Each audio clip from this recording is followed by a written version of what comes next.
Mapagpalang araw po muli sa inyo mga minamahal.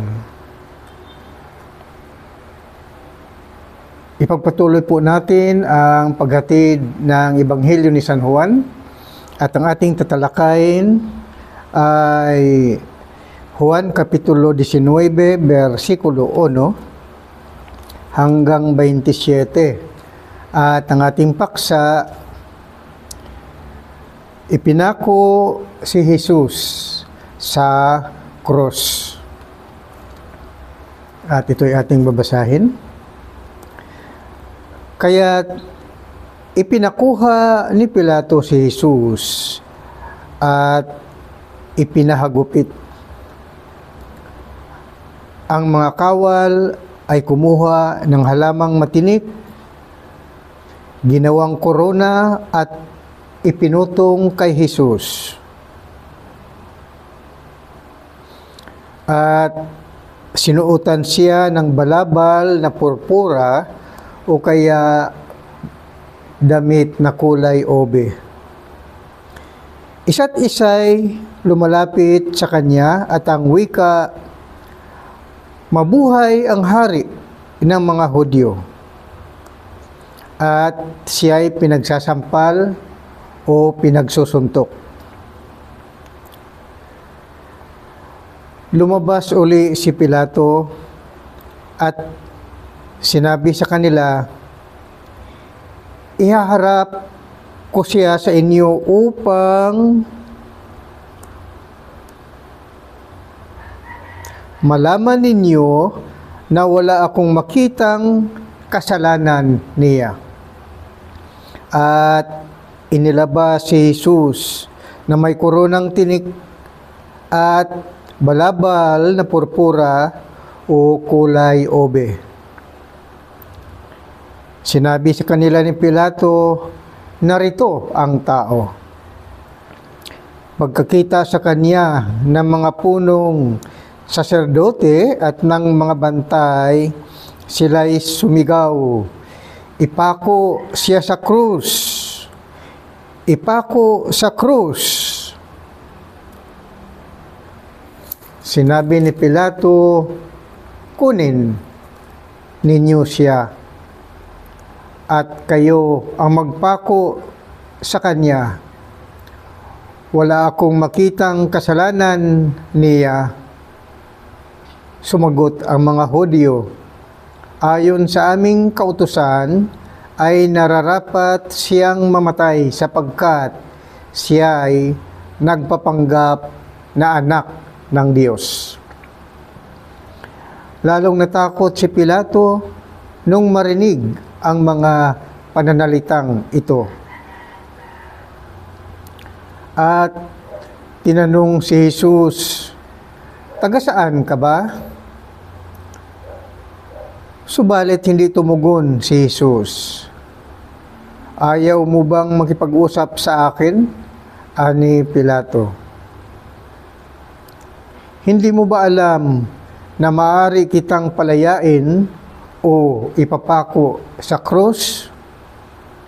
At sumagot si Jesus, "Kaya mo lamang magagawa iyan ay sapagkat ipinagkaloob sa iyo ng Diyos ang kapangyarihang iyan. Kaya mas mabigat ang kasalanan ng nagdala sa akin dito." Nang marinig ito ni Pilato, lalo niyang hinangad na palayain si Jesus. Ngunit nagsisigawan ang mga tao, "Kapag pinalaya mo ang taong iyan, hindi ka kaibigan ni Caesar. Sino mang nagpapanggap na hari ay kalaban ni Caesar." Pagkarinig ni Pilato sa pangungusap na ito, inilabas niya si Jesus. At siya'y lumuklok sa hukuman sa dakong tinatawag na ang plataporma Gabata sa wikang Hebrew. Araw noon ng paghanda sa Paskwa at nag-ikalabindalawa na ng tanghali, Sinabi ni Pilato sa mga Hudyo, "Narito ang inyong hari." Sumigaw sila, "Patayin siya! Patayin! Ipako sa krus!" "Ipapako ko ba sa krus ang inyong hari?" tanong ni Pilato. Sumagot ang mga punong saserdote, "Wala kaming hari kundi si Caesar." Kaya si Jesus ay ibinigay sa kanila ni Pilato upang ipako sa krus. Kinuha nga nila si Jesus at lumabas siya, napasan ang kanyang krus patungo sa lugar na kung tawagin ay dako ng bungo, Golgotha sa wikang Hebrew. Pagdating doon, siya'y ipinako sa krus, kasama ng dalawa pa, isa sa gawing kanan at isa sa kaliwa. Sumulat si Pilato ng ganitong pangungusap at ipinalagay sa krus: si Jesus na taga Nazaret, ang hari ng mga Hudyo. Nasusulat ito sa mga wikang Hebrew, Latin at Grego. At marami sa mga Hudyo ang nakabasa nito sapagkat malapit sa lungsod ang dakong pinagpakuan kay Jesus. Kaya't sinabi ng mga punong saserdote kay Pilato, "Huwag ninyong isulat na hari ng mga Hudyo, kundi sinabi ng taong ito, ako ang hari ng mga Hudyo." Sumagot si Pilato, "Ang naisulat ko na." Nang maipako na ng mga kawal si Jesus, kinuha nila ang kanyang kasuotan at pinaghati-hatian ng apat. Kinuha rin nila ang kanyang tunika.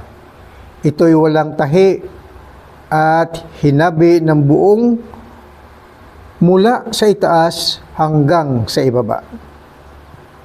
Nag-usap-usap ang mga kawal, "Huwag nating punitin ito. Magsapalaran na lamang tayo para malaman kung kanino ito mauuwi." Nangyari ito upang matupad ang isinasaad ng kasulatan, "Pinaghati-hatian nila ang aking mga kasuotan at ang aking damit ay kanilang pinagsapalaranan." Gayon nga ang ginawa ng mga kawal. Nakatayo sa tabi ng krus ni Jesus ang kanyang ina at ang kapatid na babae nitong si Maria, na asawa ni Cleopas. Naroon din si Maria Magdalena. Nang makita ni Jesus ang kanyang ina at ang minahal niyang alagad sa tabi nito, kanyang sinabi, "Ginang, narito ang iyong anak." At sinabi sa alagad, "Narito ang iyong ina." Mula noon, siya ay pinatira ng alagad na ito sa kanyang bahay. Juan, Kapitulo 18, versikulo 1 hanggang 27. So ito, mga minamahal, ay muli nating bigyan ng paliwanag upang lalo nating maalaman at maunawaan ang kahalagahan ng Ebanghelyo ni Juan Kapitulo 19, versikulo 1 hanggang 27, ipinako si Jesus sa krus. Sa Juan Kapitulo 19, versikulo 1 hanggang 7 ay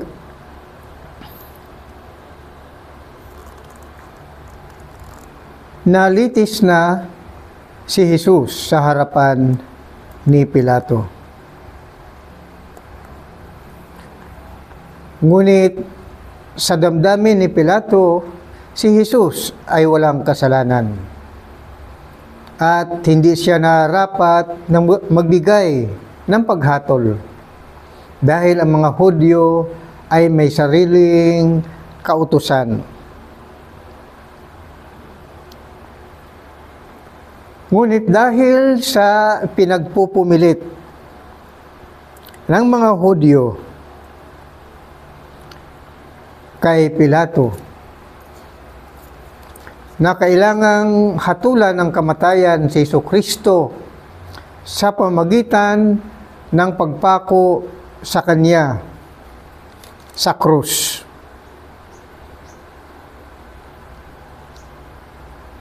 Nang pagkasakdal kay Jesus, sinabi ng mga Hudyo sa Juan Kapitulo 19, versikulo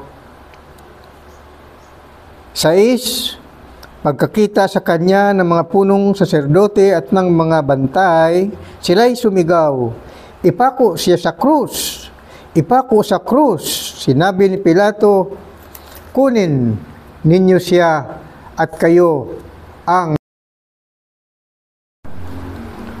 Wala akong makitang kasalanan niya. Sumagot ang mga Hudyo, "Ayon sa aming kautusay na rapat siyang mamatay sapagkat siya'y nagpapanggap na anak ng Diyos." Kaya lalong natakot si Pilato. Sa Juan Kapitulo 19, versikulo 8 hanggang 11. Lalong natakot si Pilato nang marinig ang mga panalitang ito. Nang sinabi ng mga Hudyo, kailangan siya ay mamatay at ipako sa krus dahil siya ay nagpapanggap na anak ng Diyos. Ibig sabihin, ang kasalanan na kanilang ibinato kay Jesucristo ay pamumusong. Dahil ibig sabihin ni Jesucristo na ang Diyos ng mga Hudyo ay Ama ni Jesucristo. Kaya ang sabi nila, ipako siya sa krus. Kailangan siya ay mamatay dahil siya ay nagpapanggap na anak ng Diyos. Kaya sa takot ni Pilato, ayon sa Ebanghelyo ni San Mateo, Kapitulo 27, versikulo 24 hanggang 26, nang makita ni Pilato na wala na siyang magagawa, nang makita ni Pilato na wala siyang magagawa at malamang pang magkagulo ang mga tao, nagpakuha siya ng tubig at naghugas ng kamay sa harapan ng mga tao. Wala akong pananagutan sa kamatayan ng taong ito. Bahala kayo, sabi ni Pilato. Sumagot ang mga tao, pinananagutan namin at ng aming mga anak ang pagkamatay niya. Kaya naghugas kamay si Pilato upang hindi siya madamay sa paghatol kay Kristo bilang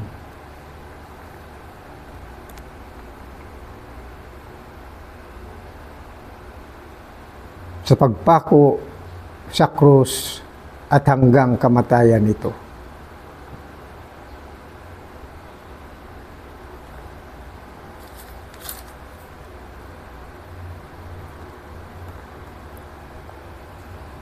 Kaya lalong nagsusumigaw ang mga Hudyo.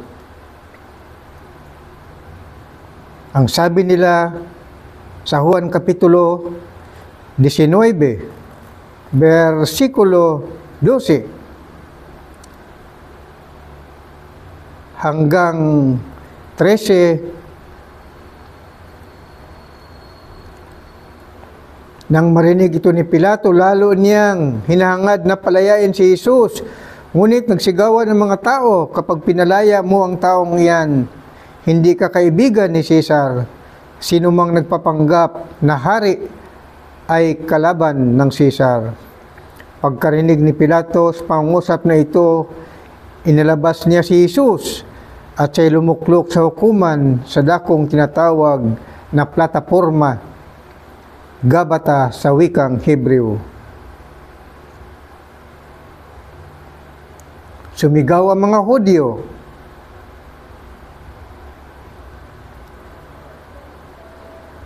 Patayin siya. Patayin. Ipako sa krus.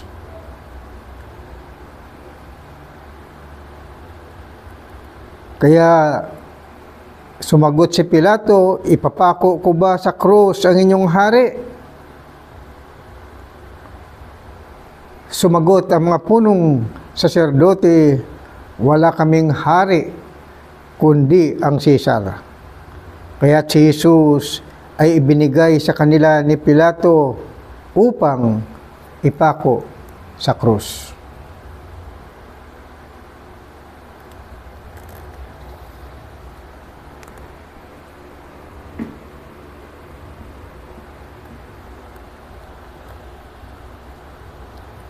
Ito, mga minamahal, ang mga pangyaring ito ay katuparan din ng hula ni Propeta Isaias sa Isaias Kapitulo 53, versikulo 5 hanggang 7. Ito ang ating mababasa. Dahil sa ating mga kasalanan, kaya siya'y nasugatan. Ibig sabihin, dahil sa kasalanan ng mga Hudyo o kasalanan ng sanlibutan,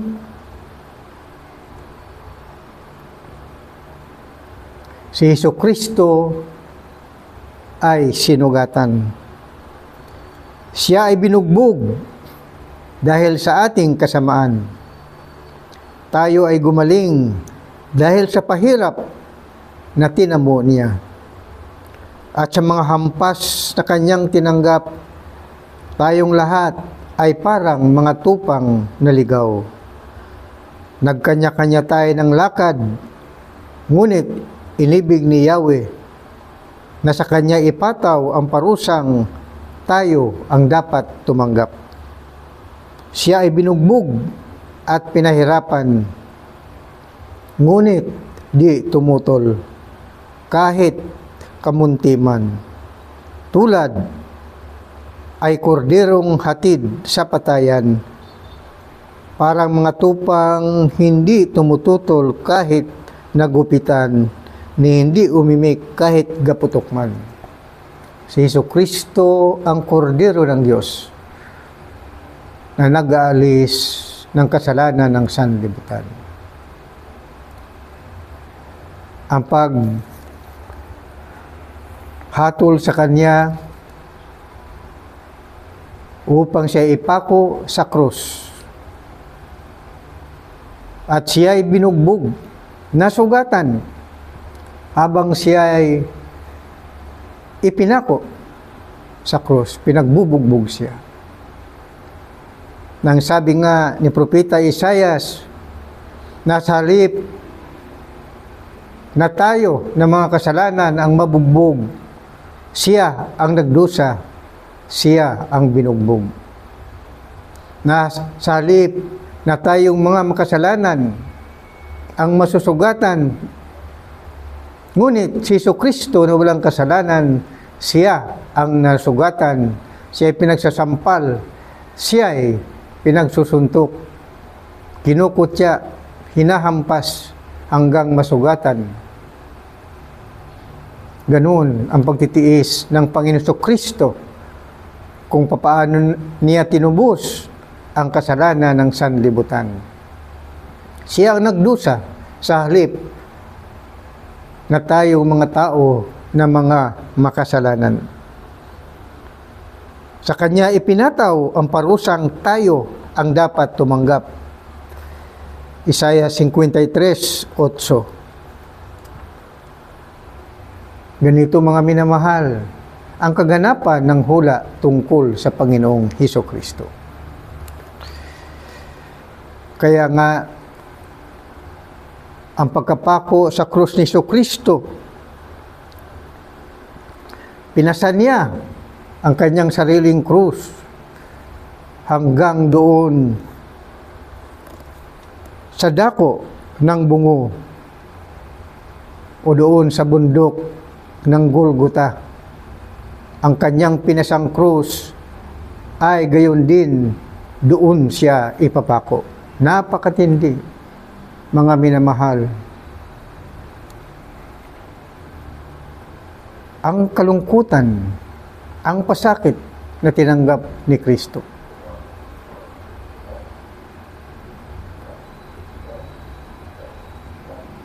Kaya nung siya napako sa krus, isinulat ni Pilato, si Jesus na taga Nazaret ang hari ng mga Hudyo. Ngunit sumalungat pa rin ang mga Hudyo. Ayaw nilang ipasulat kay Pilato na si Jesucristo ay hari ng mga Hudyo. Ang ibig nilang ipasulat kay Pilato na sinabi ni Jesucristo, ako ang hari ng mga Hudyo. Ngunit sa katunayan at sa katotohanan, si Jesucristo, siya ang hari, hindi lamang sa mga Hudyo, kundi hari ng mga hari ayon sa banal na kasulatan. Dangan nga lamang ayaw nilang tanggapin si Jesucristo. Ayaw nilang kilalanin na siya anak ng Diyos. Bagkus, inakusahan nilang pamumusong ang sinasabi ni Jesucristo na siya ay anak ng Diyos. Kaya ibig nilang patayin si Jesucristo dahil sa pamumusong.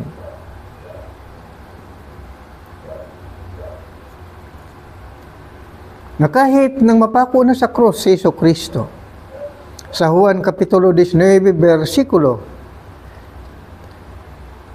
23 hanggang 24, nang maipako na ng mga kawal si Jesus, kinuha nila ang kanyang kasuotan at pinaghati-hatian ng apat. Kinuha rin nila ang kanyang tunika, ito'y walang tahi at hinabi ng buo mula sa itaas hanggang sa ibaba. Nag-usap-usap ang mga kawal, huwag nating punitin ito. Magsapalaranan na lamang tayo para malaman kung kanino ito mauwi. Nangyari ito upang matupad ang isinasaad ng kasulatan. Pinaghati-hatian nila ang aking mga kasuotan at ang aking damit ay kanilang pinagsapalaranan. Kaya hinubaran nila ang Kristo habang nakapako sa krus ng Kalbaryo. at kanilang pinagsapalaranan, hindi nila pinaghati-hati ang mga damit ni Kristo, at ito ay kaganapan din sa hula na nakipagpustahan sila, pinagsapalaranan nila ang damit ni Kristo kung sino ang makaangkin ng mga ito. Kaya matindi ang kaabaan na sinapit ni Kristo, na habang siya'y nakapako sa krus, kinukutya siya ng mga Hudyo. Inaapi siya. Pinagsisigawan siya bilang makasalanang tao, ngunit sa katotohanan, siya'y walang kasalanan. Ang kanyang pagkapako sa krus ay magiging katubusan ng kasalanan ng buong sanlibutan. Kaya sa Juan Kapitulo 19, versikulo 25 hanggang 27, nakatayo sa tabi ng krus ni Jesus ang kanyang ina. At ang kapatid na babae nitong si Maria, na asawa ni Cleopas, naroon din si Maria Magdalena. Nang makita ni Jesus ang kanyang ina at ang minamahal niyang alagad sa tabi nito, kanyang sinabi, "Ginang, narito ang iyong anak." At sinabi sa alagad, "Narito ang iyong ina." Mula noon, siya'y pinatira ng alagad na ito sa kanilang bahay. Mga minamahal, ano ang kahulugan at ano ang kahalagahan ng pagkapako sa krus ng bugtong na anak ng Diyos na si Jesucristo?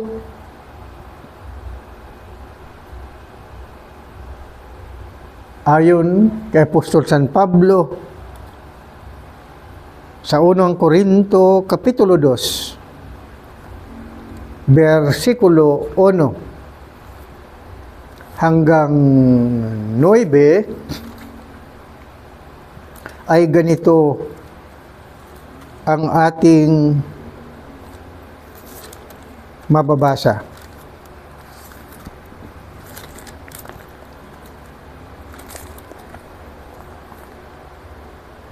Mga kapatid, nang ako'y pumarian, ipinahayag ko sa inyo ang lihim na panukala ng Diyos. Ngunit hindi sa pamagitan ng malalalim na pananalita o matataas na karunungan. Ipinasiya kung wala akong ipinapangaral sa inyo kundi si Jesucristo na ipinako sa krus. Kaya mahina, takot at nanginginig akong humarap sa inyo. Sa pananalita at pangaral ko ay hindi ko kayo inakit ng matatamis na pangungusap batay sa karunungan ng tao, kundi sumagitan ng patutuo ng Espiritu at ng kapangyarihan ng Diyos. Kaya't hindi sa karunungan ng tao, kundi sa kapangyarihan ng Diyos na babatay ang inyong pananalig kay Kristo. Ngunit sa mga may sapat na gulang sa pamumuhay espiritual, karunungan at ipinapangaral namin, subalit hindi karunungan ng sanlibutan ito o ng mga tagapamahala sa ngayon na nakatakdang malipol. Ang tinutukoy ko ay ang panukala ng Diyos na nalihim sa tao. Itinalaga niya ito para sa ating ikaluluwalhati bago likhain ang sanlibutan. Isa man sa mga tagapamahala sa kapanahunang ito'y walang nakaunawa sa panukalang iyon. sapagkat kung naunawaan nila iyon, hindi sana nila ipinako sa krus ang dakilang Panginoon. Ganito ang sinasabi ng kasulatan, hindi pa nakikita ng mata, ni narinig ng tainga, hindi na rin sumasagi sa isip ng tao ang inihanda ng Diyos sa mga umibig sa Kanya. Ito pala mga minamahal, ang pagkapako sa krus kay Jesucristo, ito ang lihim na panukala ng Diyos kung papaano niya panumbalikin ang sanlibutan patungo sa kaharian ng Diyos. At ang panukalang ito ay hindi naunawaan ng mga Hudyo. Nang sabi ni Apostol San Pablo, kung alam lamang nila ang lihim ng Diyos, kung alam lamang nila ang panukala ng Diyos, na si Jesucristo na kanilang ipinako sa krus, kung alam lamang nila na siya ang Panginoon at tagapagligtas, di sana'y si Jesucristo ay hindi nila ipinako sa krus. Ngunit dahil sa katigasan ng puso ng mga Hudyo at masugid ng mga disipulo ni Moises, hindi nila naunawaan ang panukala ng Diyos. Na kahit sinasabi ni Jesucristo na siya ay anak ng Diyos, siya ang Mesiyas na ipinadala ng Diyos Ama para sila ay iligtas upang mapatawad ang kanilang mga kasalanan, bagkus siya ay pinagpilitang dakpin at ipako sa krus upang mamatay dahil sa kasalanang pamumusong bilang pagsasalita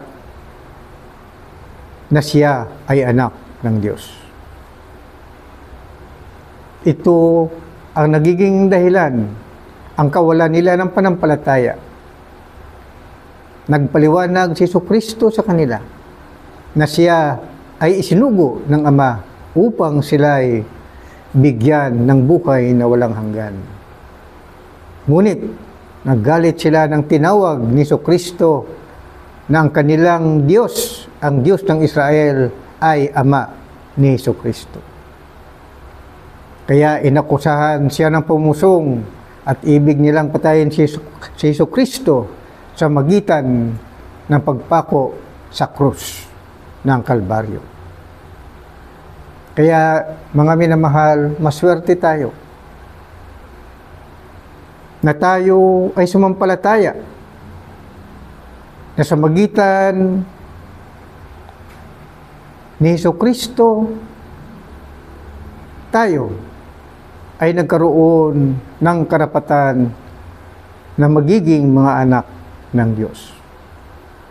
Ngunit dahil sa ating panampalataya kay Jesucristo, hindi rin natin maiwasan na tayo ay dadanas ng mahigpit na pagsubok. Dahil hindi lamang sapat ang ating panampalataya, sabi ni Apostol San Pablo, kundi kung papaanong dumanas ng kahirapan si Kristo, tayo rin naman ay kailangang lumasap ng kahirapan. Yan ang sinasabi niya sa sulat niya sa mga unang Kristiyano sa Pilipos. Pilipos, Kapitulo 1, versikulo 29 na kanyang sinasabi. Kaya tanggapin ninyo siya ng buong galak.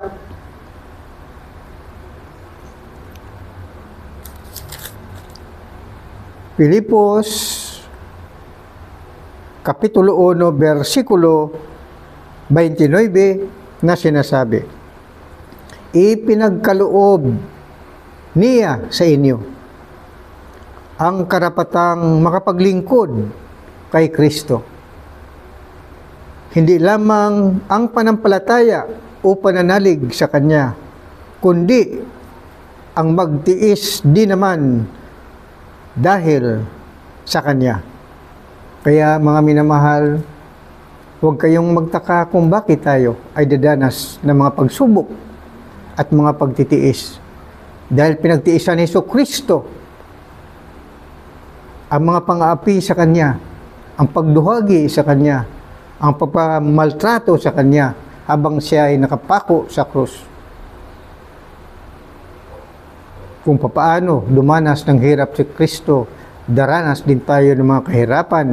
At sabi ni Apostol San Pablo, hindi lamang tayo mananampalataya, kundi danasin din natin ang kahirapang dinanas ni Kristo.